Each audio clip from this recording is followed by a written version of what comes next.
نصف النہار کی تعیین کا طریقہ کار کیا نقل کیا گیا ہے؟ چنانچہ نصف النہار کی تعیین کا طریقہ کار یہ نقل کیا ہے کہ پہلے یہ دیکھ لیا جائے کہ صبح صادق کتنے بجے ہوتا ہے اور سورج کتنے بجے غروب ہوتا ہے، دونوں کو دیکھا جائے، صبح صادق اور غروب۔ اس کے درمیان کے گھنٹوں کا حساب کر کے ان کا آدھا کر لیا جائے۔ اس آدھے حصے کے اندر نیت کر لی، مثلا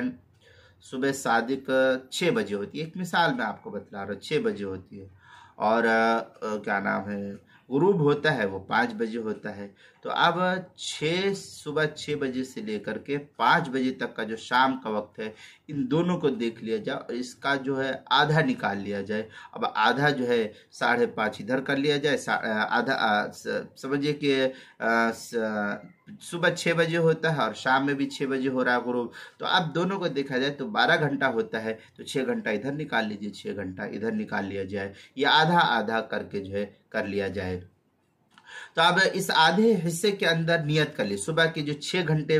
حصے کیے تھے آدھے کے، تو اس آدھے حصے میں اگر نیت کر لی ہے 6 گھنٹے کے اندر تو نیت اس کی صحیح ہو جائے گی اور روزہ ہو جائے گا۔ اور اگر شروع کا نصف حصہ گزر گیا، اس کے بعد نیت کی گئی، تو پھر نیت معتبر نہیں ہوگی اور روزہ صحیح نہیں ہوگا۔ یہ تھوڑی سی تفصیل ہے اس کے اندر، آپ کو دیکھنا ہے تو آپ نے مقامی علماء سے جو جانکار عالم ہیں ان سے پوچھ لیجیے، وہ بتلا دیں گے۔ چنانچہ یہ تفصیلی بحث جو ہے